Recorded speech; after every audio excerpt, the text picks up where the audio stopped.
नाड़ी विज्ञान के विषय में तमाम प्रकार के दर्शनों और ग्रंथों में बहुत व्याख्याएं दी गई हैं, परंतु यहाँ पर एक विशेष जानकारी दी जा रही है जो आध्यात्म के मार्ग पर चलने वालों के लिए बहुत ही महत्वपूर्ण सिद्ध है।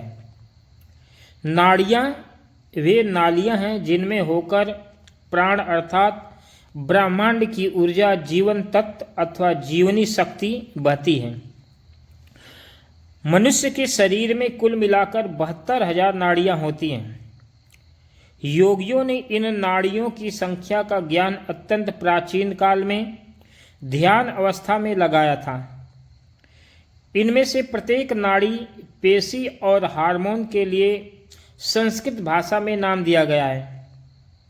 शुद्ध प्राकृतिक उपादानों पर आधारित तथा पशुओं पर किए जाने वाले प्रयोगों द्वारा रासायनिक क्रियाओं से सर्वथा मुक्त आयुर्वेदिक औषधियों से प्रत्येक ज्ञात रोग का इलाज किया जा सकता है।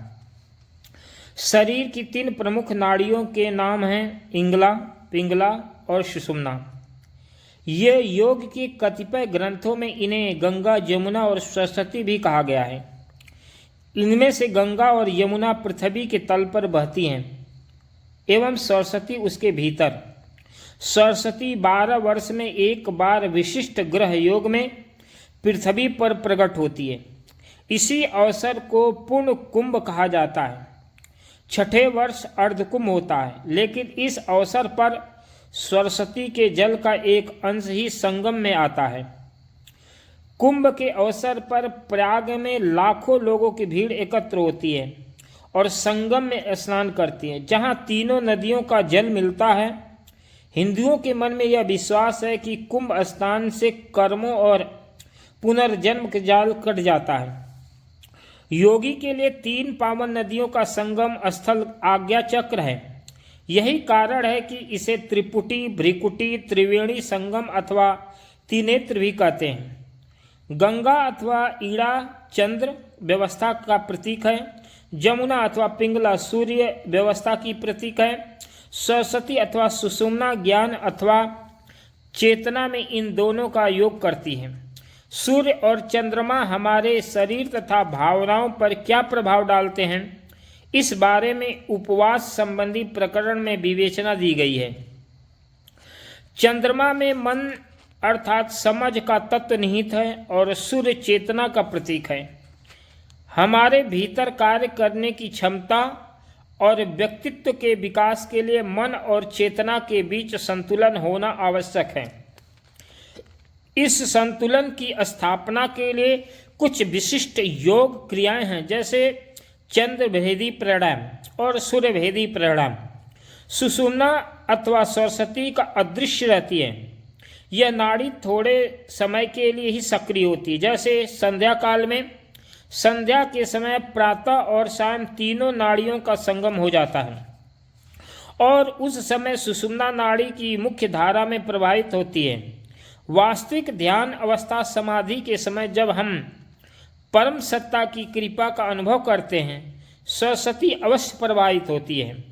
जब तक सुषुम्ना अनुपस्थित रहती है तब तक चित्तवृत्तियाँ, विचार, कठोर भावनाएं, चिंताएं इत्यादि बनी रहती हैं। परंतु जब सुषुम्ना प्रवाहित होने लगती है तब चित्तवृत्तियाँ शांत हो जाती हैं और हम अपने त्रिवेणी तट में स्नान करते हैं। इंगला और पिंगला का उद्गम मस्तिष्क में लगभग उस स्थान से होता है जहाँ शिव सती ग्रंथ, पीयूष ग्रंथ है। वे मेरुदंड के ऊपरी भाग में कंठ के स्तर पर एक दूसरे के ऊपर से होकर गुजरती है। वे जहाँ मिलती है उस स्थान पर एक चक्र बनाती है। सूर्य और चंद्रमा की सभी शक्तियाँ वहाँ एकत्र हो जाती हैं तथा सुषुम्ना उनके प्रभाव को सघन बना देती है। जब हम अपनी दोनों हथेलियों को पास पास ले आते हैं तो हमें उनके बीच एक चुंबकीय खिंचाव का अनुभव होता है। यही प्राण ऊर्जा है। वैसा ही चुंबकीय क्षेत्र वहाँ निर्माण हो जाता है। जहाँ ये नाड़ियाँ एक दूसरे से गुजरती हैं, एक चुंबकीय शक्ति उस बिंदु की ओर अन्य शक्तियों को खींचती रहती है।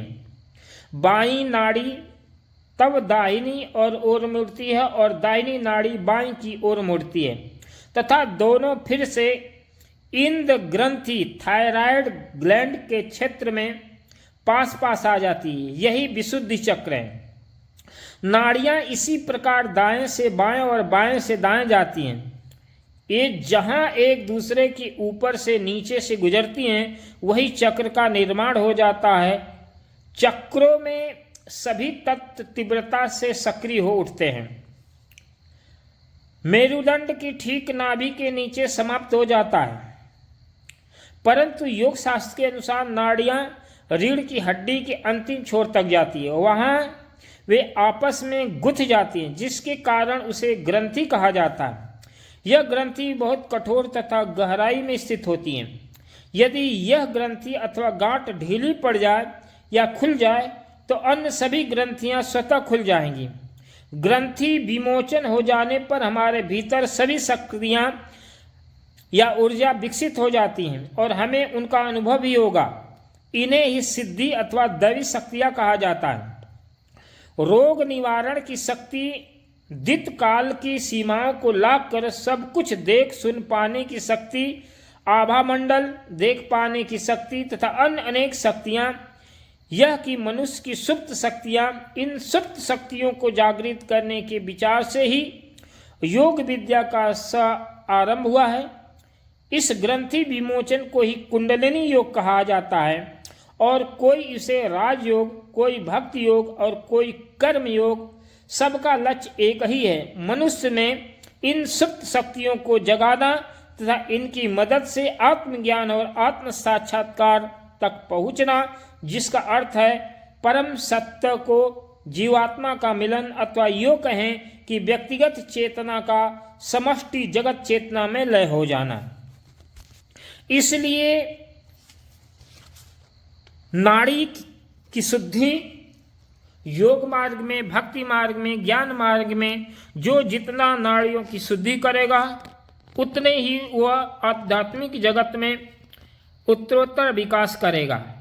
इसलिए साधकों के लिए, योगियों के लिए आहार की शुद्धि से विचार की शुद्धि, विचार की शुद्धि से कर्म की शुद्धि, कर्म की शुद्धि से नाड़ियों की शुद्धि और शुद्धि परक जीवन जीने से ही साधक उत्तरोत्तर आध्यात्मिक सफलता को प्राप्त कर सकता है।